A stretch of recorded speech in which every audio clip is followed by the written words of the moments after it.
Yes, bakunzi bacu rero twongeye kubaha ikaze kuri iki cyumweru cyiza tubifuriza amahoro n'umugisha w'Imana bibabeho.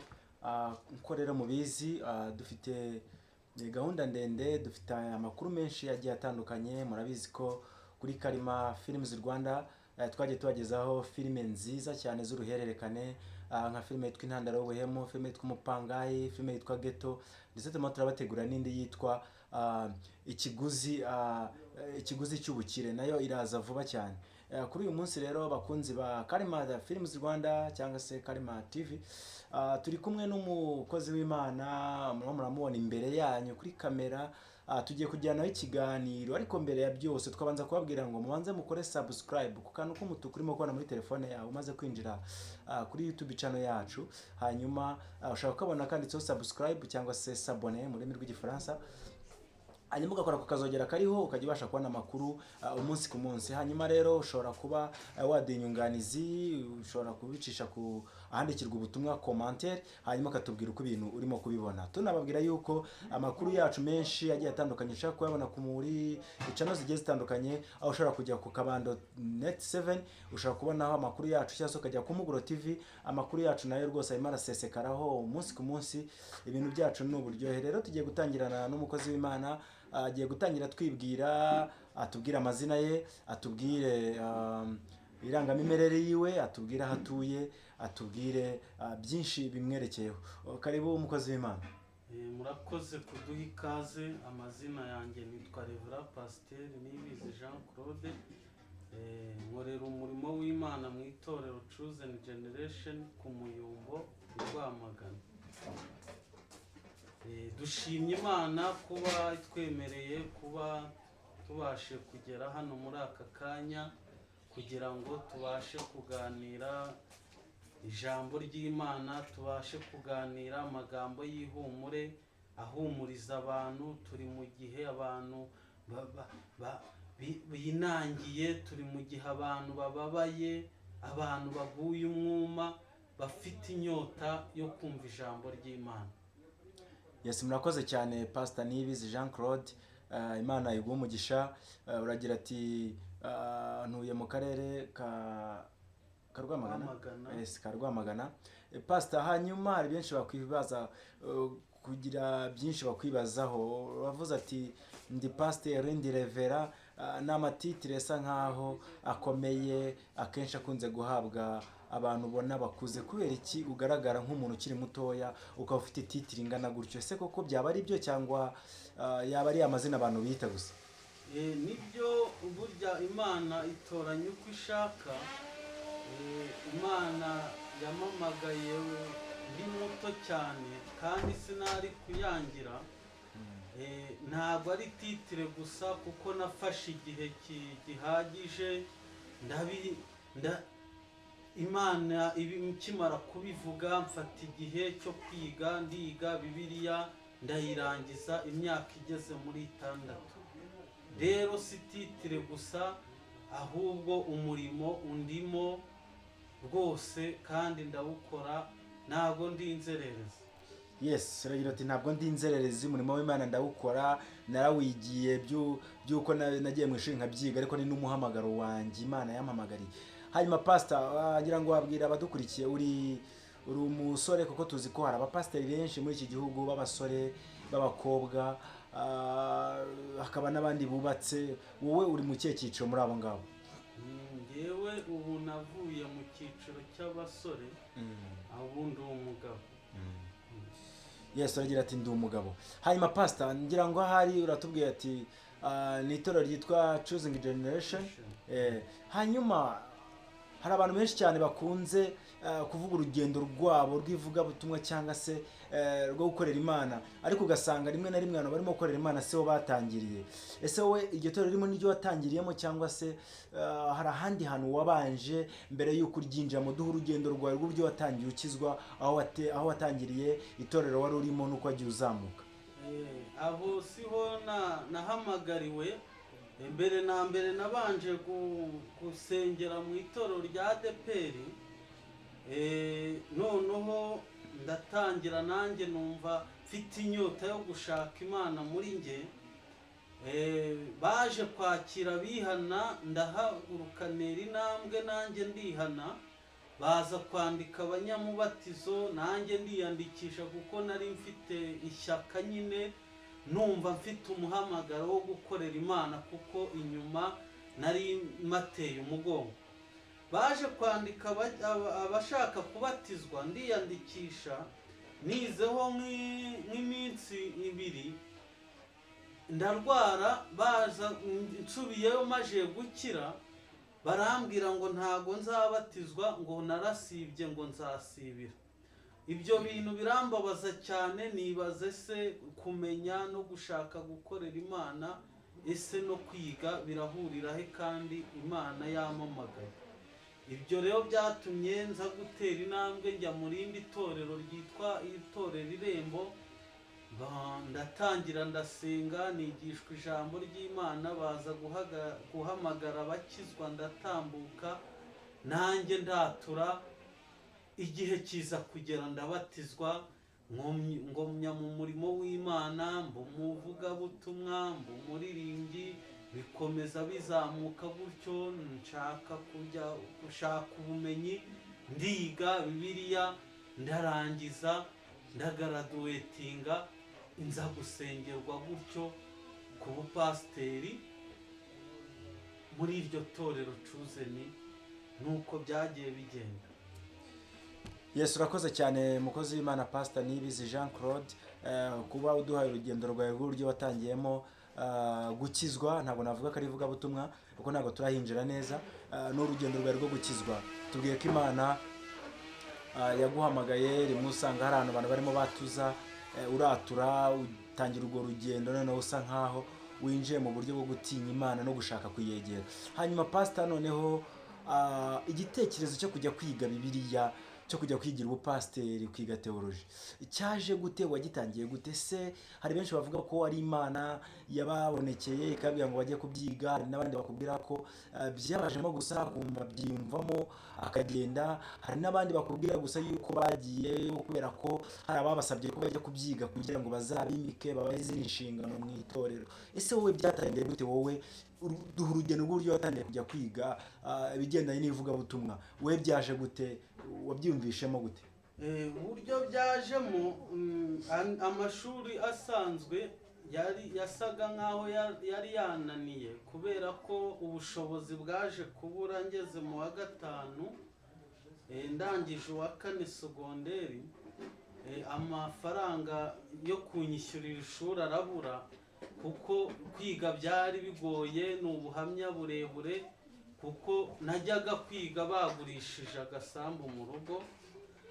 Rero baje kuhagurisha kubera n'urugendo rutari rworoshye mu buhamya bwanjye. Nagiye mpura n'ibizazane, bakaneza ibintu by'amarozi, nkiga najya gukora ikizami bakaneza ibintu by'imyuka mibi, bikankubita hasi, bigatuma nabasha kwiga ngo nsinde. Ndagenda ndasibira, nkurira muri pirimeri. Ubwo rero muri segonderi ubushobozi mu rugo bwasaga nkaho buri kwanga, uko ngiye kwiga bigasaba kuba bagurishije ikintu. Rero tubona ko isambu igiye gushira kubera icyo kintu cyo kugurisha buri munsi. Ubwo amashuri naje kuyacikisha gutyo, nibwo rero Imana yaje kumpamagara, ndakizwa. Maje gukizwa nza kubona umuntu w'umunyamahanga, arambwira ngo mbese n'iki nagukorera mukuye mu nzu y'Imana, kuko n'ubundi ijambo ry'Imana riravuga ngo hanze nta kibayo, hanze ngo hazaba imbwa n'abarozi. Ariko iyo ugiye mu nzu y'Imana uhakura umugisha, uhakura ibyishimo, uhakura inshuti, uhakura ababyeyi, uhakura abavandimwe. Rero yaje kumbaza ati urashaka ko ngukorera iki? Ndavuga ati ndashaka kwiga. Aravuga ati nta kibazo. Ndareba rero gusubira muri bya bindi n'ubundi nigaga. Ndavuga ati n'ubundi ko uyu muntu ambimbarije mu nzu y'Imana, reka nkomeze iri vugabutumwa ryanjye ndiha agaciro, wenda rizagira aho rigera. nuko rero naje guhitamo imva mu bijyanye no gukora amashanyarazi, injya mu bijyanye n'iyobokamana kugira ngo nagure impano zanjye zibe zifite agaciro. Okay, urakoze cyane Pastor Jean Claude Niyibizi ko duhaye udusangije amakuru y'urugendo rwawe rwo kujya kwiga ivugabutumwa. Hanyuma rero Pastor Jean Claude Niyibizi ngira ngo hari benshi cyane mwatangiranye cyangwa se mwabyirukanye, sorry mumbabarire, mwabyirukanye, bamwe batagize amahirwe yo kumenya Kristo, bamwe bakuzi nk'umuntu wenda utarakijijwe bitewe n'ibyo bihe mutari mwongera guhura cyangwa se nabo mwabashe guhura. Turagira ngo noneho tuguha akanya nk'iminota nk'icumi, noneho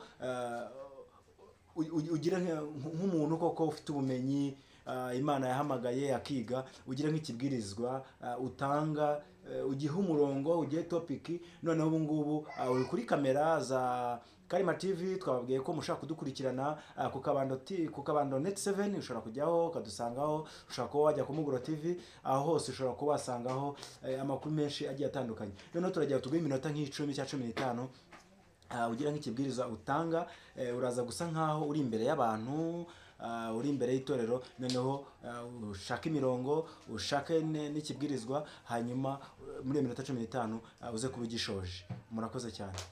Murakoze abaduteze amatwi, abadukurikiye, tubahaye ikaze kandi turashima Imana ko tugihumeka umwuka w'abazima, kuko Satani yaraduhize. Ibyari kutumira bunguri ibyo ntibyatubonye, Imana yarahabaye. Rero ndagira ngo nsangize inshuti zanjye cyangwa inshuti za Karima TV, abayikurikira bose, mbasangishije ijambo ry'Imana ry'ihumure. Ijambo ry'Imana tugiye gusoma riri muri Daniel ibice 3, umurongo n'uwa 13. Haravuga ngo Saduraka na Meshake na Bedenego banga kuramya igishushanyo. Iri jambo ry'Imana narihaye umutwe uvuga ngo kumaramaza. 13 haravuga ngo nuko Nebukadinezari ararakara cyane, ategeka ko bamuzanira Saduraka na Meshake na Bedenego. Nuko babashyira umwami. Nebukadinezari arabakabukana, aravuga ati, mbese Saduraka na Meshake na Bedenego nimwe mwabyitumye kudakorera imana zanyu no kutaramya igishushanyo cy'izahabu nakoze? Nuko noneho nimwumva amajwi y'amahembe n'imyirongi n'inanga n'isambuka n'amababura n'amakondera n'ibintu by'ubwoko bwose bivuga, mukemera kubarara hasi mukaramya igishushanyo nakoze, ni byiza. Ariko nimutakiramya, ako kanya murajugunywa mu itanura ry'umuriro ugurumana. Mbese Imana iri bubakize amaboko yanjye ni iyihe?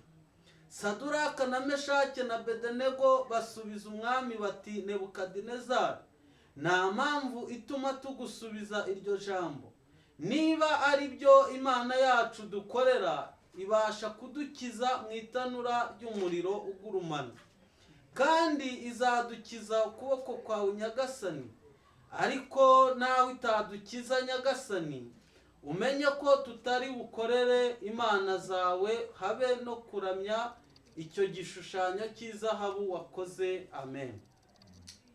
Ijambo mbazaniye kuri uyu munsi riravuga ngo kumaramaza. Saduraka na Meshake na Bedenego baramaramaje, bemera kumaramaza, bemera kwemera ko Imana ishoboye byose, idashoboye 2 cyangwa 3. Nubwo nawe waba uri mu bigeragezo bikugoye, ariko izera Imana ko ishoboye byose. Imana niyo ifite buri kimwe cyose kigize ubuzima bwawe.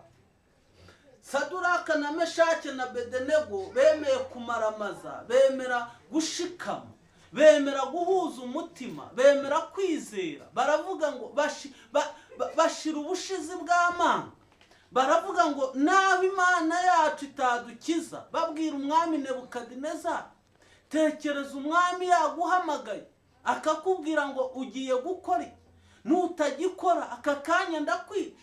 Umwami aba afite itegeko risumbye abandi bose bari mu gihugu, kuko aba ari umwami uyoboye ubwami. Saduraka na Meshake aho ngaho nta nubwo bari mu gihugu cyabo cy'isezerano, bari mu gihugu ari nk'abacakara, bari mu gihugu kitari icyabo, bari baragiye mu gihe cy'ubunyage. Ariko bashira amanga baravuga ngo imana yacu ishoboye byose. Nawe ndagira ngo nkubwire kuri uyu munsi ko imana ishoboye byose. Hari ibyari biguteye ubwoba, ariko ndagira ngo ngutangarize itangazo rivuye mu gihugu cyo mu ijuru.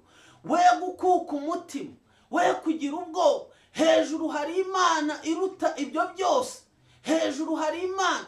Saduraka na Meshaki barayizera, baravuga ngo ntago twakwemera kubarara. Kubarara byari ibintu byoroshye. Kubarara hasi bakaramya bakigendera byari ibintu byoroshye. Ariko se wowe ni iki kiguteye ubwoba mwene data?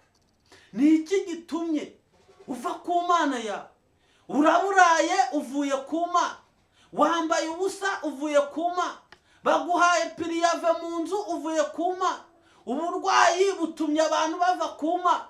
Ariko aba bagabo batatu, Saduraka na Meshaki na Abedenego, baremeye barashikama, baremeye barakomera, baremeye bahuza umutima, baremeye bashyira hamwe. Baravuga ngo naho mu rupfu, naho watujugunya mu itanura, nta kiza kudukura ku mana yacu. Baremera mu rupfu, baravuga ngo mana nzagendana nawe, ndetse no mu rupfu tuzagendana, mu bikomeye tuzagendana, mu biteye ubwoba tuzagendana.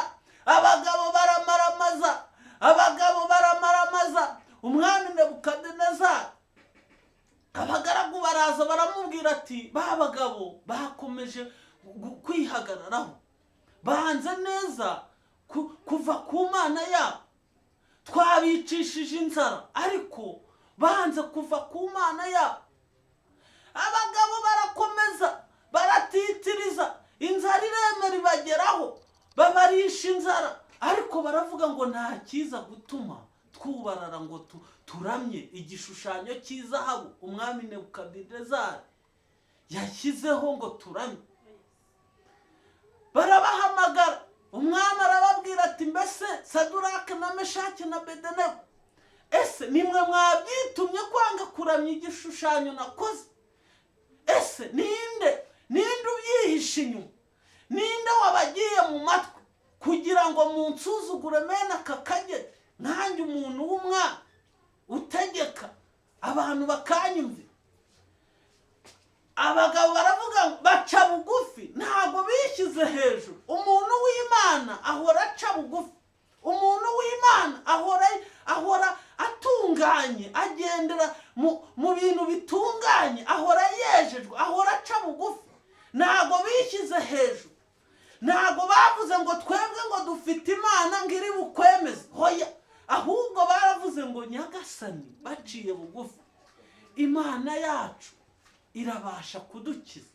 Uyu muriro w'itanura washyizeho ngo naho itadukiza Nyagasani, ariko ntabwo tuza kubarara ngo turamye iki gishushanyo kugira ngo tugaburire, kugira ngo tube heza, kugira ngo twambare neza, kugira ngo dushimwe. Hoya, imana yacu ibasha gukora ibiruta ibyo dutekereza nk'abantu. Umwami Nebukadinezari arabareba, abona koko bamaramaje. Ndagira ngo nkubwire, Imana irashaka abantu bamaramaje. Imana irashaka ababyeyi bamaramaje. Imana irashaka abasore bamaramaje. Imana irashaka abakobwa bamaramaje. Imana irashaka abagabo bamaramaje. Imana irashaka abantu bayishakana umutima ukiranutse. Imana irashaka ko tuyegera tubikunze. Imana irashaka ko tuyisengana umwete. Ntabwo Imana igendana n'abanyantege nke. imana igendana n'abantu bafite imbaraga zo kuyishakana umwete. Saduraka na Meshake bashyira hamwe, bahuza umutima, baravuga ngo imana yacu izadukiza Nyagasani, imana yacu izaturengera, imana yacu izadutabara. Bemera gushikama ku mana yabo, banga kuramya igishushanyo umwami Nebukadinezari yari yakoze. Rero muri iki gihe imana irashaka abantu bamaramaje, bemeye bagashikama, bakayikurikira, ukuguru kumwe kutari hano, ukundi kutari hano. Kuko ushyize ukuguru mu nzira ebyiri, kumwe ukagushyira ibumoso, ukundi ukagushyira iburyo, ntabwo urwo rugendo warugenda. Ushobora gusanga watanyutse. Imana irashaka ko tugenda mu nzira imwe, tukamaramaza. Niba ari Bayali tukamukurikira, niba ari imana tukayikurikira. Ibyo nibyo imana yacu ishaka. Saduraka na Meshake na Abedenego bemera guhuza umutima, baravuga ngo reka dupfane, ariko twe kuza gucikamo ibice. Abantu baritandukanyije, umugore n'umugabo baritandukanyije, babanye mu bukire, babanye barya neza, babanye batunze, babanye bari mu mamodoka, ubukene buraje, ati bisi nabivamo. Abo bantu nta kumaramaza bafite, ariko imana irashaka ko tumaramaza mu bukire, mu bukene, tukamaramaza, tugashaka imana tuyikunze, dufite umwete muri byose. Saduraka na Meshake bemera gushyira hamwe, bemera guhuza umutima, baravuga ngo naho urupfu rwaza, ariko ntabwo tuza kubarara ngo duramye igishushanyo cy'izahabu. Ako kanya Nebukadinezari agira umujinya, ararakara, ategeka abaja be n'abagaragu, arababwira ati itanura aka kanya muryenyegeze karindwi. Abagaragu itanura bararicanira.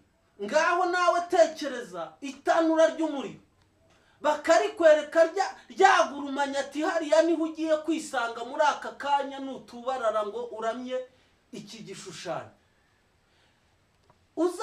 None fata urugero, imbabura urayibona, uzashyiraho agatoki byibuza isagonda rimwe, uzumva uko bizaba bimeze.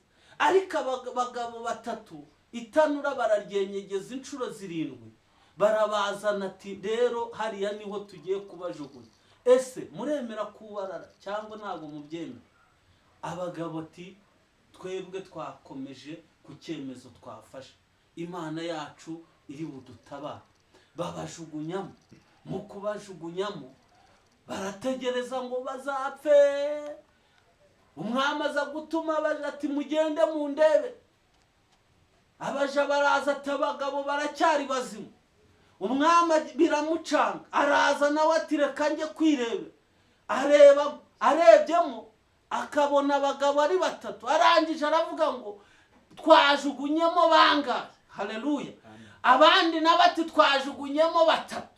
Ati ariko 3 undi ndabonamo uwakane, tari kuwakane we nasanzwe. Ati uwakane arasa nka marayika w'umwami. Haleluya. Ati uwakane arasa nka marayika. Kumbi iyo winjiye mu mana neza, imana muba muri kumwe. Iyo uri mu mana, imana muba muri kumwe, muragenda. Mwitanura ry'umuriro habe n'umwotsi wigeze ubajyaho, habe n'iki cyabakozeho, ahubwo uko babajugunyemo ubwiza bw'imana bwaragiye burabarasira. Ndagira ngo nkubwire nuguma ku mana, ndagira ngo nkubwire mvugane nawe, nuguma ku mana ntacyo uzaba. Nuguma ku mana izagutabara, nuguma ku mana izakurengera. Aba bagabo bemeye kuguma ku mana yabo, barashikama, baramaramaza. Numaramaza ukaguma ku mana ntacyo uzakena. Numaramaza ukaguma ku mana, imana ifite byose mwene data. Wowe guma ku mana, ngo wabuzayo kwishyura inzu, imana irahari. Ngo wabuza ngayo kwishyura abana ishuri, wowe guma ku mana, birahari. Ngo wabuza ibyo kwambara, imana irahari. Ngo wabuza icyo kurya, imana irahari. Nabayeho nkabaho nkasonza, inzara irankubita, inzara irankubita ku buryo ngiye natekereje kwica imbwa, ndagenda nyijugunya ahantu, nyijugunya ku mukire, asohotsamo 15,000 kuyijugunya. Inzara iraryana ariko Imana irahari.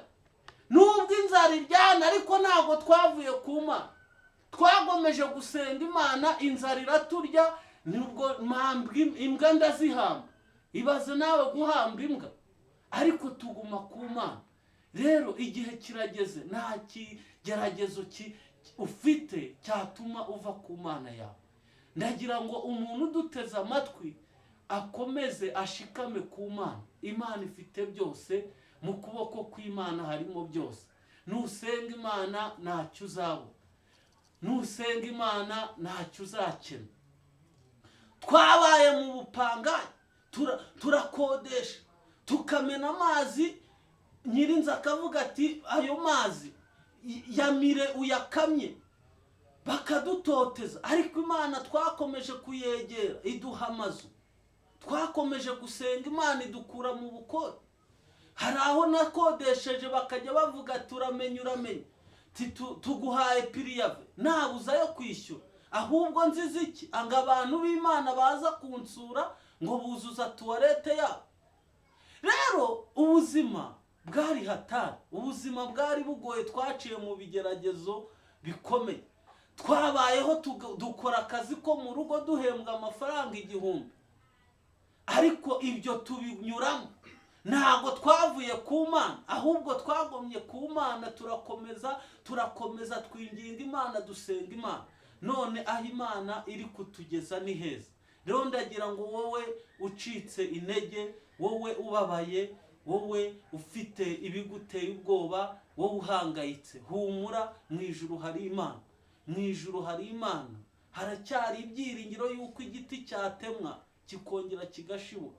Nubwo ari aho watemwe, nubwo Satani ari aho yakunyaze, ariko shikama ku Mana, ugaruke ku Mana, izagushumbusha. Ndagira ngo mubwire ngo izere uyu munsi urabona Imana. Dusoza, reka dusoze mu ijambo riri muri Nahumu. Imana imaye ry'ubuhanuzi. Imana irambwiye muri Nahumu ibice 2 umurongo wa mbere ngo dore mu mpinga z'imisozi amaguru yuzanye inkuru nziza, akamamaza iby'amahoro. Yuda we, komeza ibirori byawe byera, higura imihigo yawe, kuko umunyabibi atazongera kunyura iwawe, yatsembweho pe. Imana irambwiye ngo Yuda we, wowe uneze amatwi, komeza ibirori byawe, komeza bya byishimo byawe bya mbere, komeza ka kazi kawe, komeza bwa bucuruzi bwawe, komeza bya bindi byawe Satani yakubujije. Ongera ubifate, ukomeze ibirori byawe, kuko umubi wakurwanya, kuko Satani wakugendagaho, kuko abazimu bakugendagaho, kuko abadayimoni bakugendagaho. Imana yarangije kubatsembaho, ntago uzongera kubumva none n'iteka ryose. Komeza ibirori byawe, komeza uhigure imihigo yawe, komeza ubukwe bwawe, komeza shyiraho, komeza ibyawe byose, komeza ibyawe byose byawe byaranze bigenze neza kubera Imana, mu izina rya Yesu. Reka dusenge dusoza, dusenga Imana. Izera Imana ko ari icyo igomba gukora umunsi wa none. Mana yo mu ijuru, twongeye kugushima iri jambo ryawe utanze ku munsi wa none. Reka rihembure imitima ya benshi, reka imbaraga zawe zikomeze zikora umurimo. Uracyariho, uracyakora imirimo n'ibitangaza nk'uko wahozeho kera. Reka imbaraga zawe zikomeze kugenda, Mwuka Wera akomeze agenda. Abari bafite imitima ibabaye, abari bafite ibikomere, ndagira ngo ubomore bundi bushyashya. Abari baruhijwe n'ubukene, abari baruhijwe n'ikigeragezo icyo ari cyo cyose, abari baruhijwe n'uburwayi, abari baruhijwe n'amadeni, abari baruhijwe na keredi, reka ubagenderere Data, ubahembure kandi ubasubize, ubakize. Data, komeza ukora imirimo n'ibitangaza. Nitwumva ari icyo wakoze, tuzagushima tuzaguhimbaza. Urakoze none n'iteka ryose, tubyambaje twizeye izina rya Yesu umwami wacu, amen. Yes, urakoze cyane pastor, Imana iguhe umugisha. Ngira ngo abadukurikiye mwumvishe ijambo ryiza yagiye asoma, atanga urugero kuri Nebukadinezari, Saduraka na Meshaki na Abednego. Ngira ngo wagifokasinga cyane ku kintu kigendanye no gushikama no kwizera mu byo wizeye cyangwa se mu byo urimo, ko bishobora gutuma Imana ibana nawe ahantu utatekerezaga, aho umuntu ashobora kugushyira azi ko akujugunye, aho ugasanga uri kumwe n'Imana. Yes, Imana iguhe umugisha. Ngira ngo abantu benshi cyane mwari muzi Pastor Niyibizi Jean Claude mu myaka yashize atarakizwa, ngira ngo murabona ko arimo neza. Habuze gato ngo yinjire mu mwuka atangira hanure, ariko ngira ngo yahanure mu ijambo ry'Imana. Hanyuma Pastor, Imana iguhe umugisha kukigisho cyiza uduhaye, ariko umuntu ashobora kwibaza ibintu bimwe ahangaha mu rugendo rwo gukizwa. Watubwiye ko wahuye n'ibizazane, utubwira yuko inzara yakuriye bizakoma ko wicimbwa, kandi icyo gihe wari ukijijwe ujya kuyinaga ahantu. Ni gute umukozi w'Imana ukijijwe ashobora kwica ikiremwa Imana yaremye, warangiza ukajya kugishyira ahantu kugira ngo ukunde uteze ikindi kibazo nanone? Kiriya gihe wari ukijijwe cyangwa ni ibintu byabaye mbere yo gukizwa? Nyine hari igihe ukinjira mu gakiza, akenshi iyo winjiye mu gakiza Imana ikuramiza amata, ariko iyo umajije gukura uratangira ikaguha n'imyumbati, ikaguha ku bikomeye. Rero aho byageze hagati, si ukuvuga ngo umuntu ukijijwe ntahura n'ibigeragezo cyangwa ibibazo, byose bitugeraho nk'uko ijambo ry'Imana ribivuga. Aho rero hari igihe nk'umukirisitu kwihangana bimunanira akicira inzira mu rugendo. Aho navuga ko niciriye inzira kubera ikigeragezo narimuye nacyo cy'inzara. Rero mu kwicira inzira nuko nyine naje kwica imbwa, ndavuga ati reka nanjye nihangira umurimo, ndayica nyine. Ndangije kuyica nyishyiraho, ariko nari ncunze ko n'ubundi ari busohoka akampa ibyo kurya, nkamukuraho ibyo kurya yambwa, nkagenda nkareba aho nyikingura, nkacukura urwobo nkayitabamo. Naje kuyitaba rero, ariko nabonye ayo kurya, ndamuka iminsi nyine kubera kwicira inzira. Yes, urakoze cyane nyakubahwa Pastor Niyibizi Jean Claude, imahoro n'imigisha bikubeho. Ngira ngahari turimo dusoza, ariko hari utubazo dukeya umuntu ashobora kuba yakubaza nk'umukozi w'Imana. Umaze igihe kinini, nubwo atari kinini cyane, ufite itorero uyoboye, ufite intama nyinshi uyoboye, imbogamizi wabonye cyane, reka turebe ku rubyiruko, kuko uracyari urubyiruko, uragaragara nk'umujene hano, wamenya yuko wanashatse.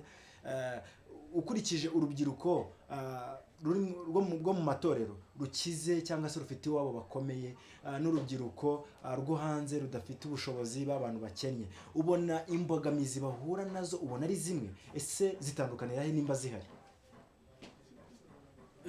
Imbogamizi ntabwo ari zimwe, ariko icya mbere ngema agaciro ni ukumenya Imana. Umuntu wamenye Imana aba atandukanye n'umuntu utarayimenya, kuko mu nzu y'Imana rwa rubyiruko iwabo bifite, iyo ruhuriye mu nzu y'Imana rugerageza kuzamura na ba bandi batifite, noneho bwa butunzi bwabo bukabasha gukorera Imana, bufashanya muri rusange. Ugasanga urubyiruko rurazamuranye kubera urukundo ndetse no gushaka gukorera Imana. Rero itandukaniro rihari, umuntu w'urubyiruko waba uri hanze ari umukene atazi n'Imana, icyo ni ikindi kibazo. Ahubwo namukangurira kuza mu nzu y'Imana kugira ngo yegere urundi rubyiruko, bafashanye mu bikorwa by'urubyiruko. Yes, urakoze cyane Pastor Jean Claude Niyibizi. Ngira ngo mu itorero benshi uko mubizi ni ahantu twigira ijambo ry'Imana tugahugurana, ariko ntabwo ari mu ijuru, ni ahantu ushobora kubahura n'ibibazo kandi ubitewe na bene so. Kimwe nuko udashobora guhura nabo ngabo babigutera abandi bari hanze. Ariko uko ukurikije rwa rubyiruko twaze tuvuga, kenshi ku bahungu ntabwo bakunze kugaragaza ibibazo akenshi bakunze guhura nabo. Niyo babigize biba ari ibyabo, barabyimenyera, usanga ari ibintu bibarimo, ariko nko ku rubyiruko rw'abakobwa iyo ugereranije nk'abo mufite cyangwa se ajya uhura nabo cyangwa se n'abakozi b'Imana batandukanye mujya muganira, hari abana b'abakobwa bajya batwara inda bari mu matorero, hari abana b'abakobwa bajya bakuramo inda cyangwa se bagacuruza bagafatana mu biyobyabwenge. ubona ari bande cyane? Niba rwa rubyiruko rw'abakobwa rukennye niko rukunda kuba rwahura n'ibyo bibazo byo gutwara inda mu itorero, cyangwa se niba abandi b'abakire bitewe n'uko wenda baba barahaze bakeneye ibintu nk'ibyo by'iminezero? Ubona ugereranije, ubona ari nk'abangahe ku ijana ugereranije hagati y'abakire n'abakene? Ni bande bakunze guhura n'ibyo bibazo byo gutwara inda mu matorero? Icyo kibazo ni cyiza ariko kandi kiranagoye. Sinavuga inda uwo ari we wese yayifata, ariko cyane impungenge ziba zihari, intambara ziba zihari tunarwana nazo, ni ukuvuga ko urumva ko akenshi wa mwana w'umukire inda ayifata yagiye kwenjoyinga, afite ibyo yonjoyinga, afite umwanya, afite aho ashaka gusohoka yanahasohokera.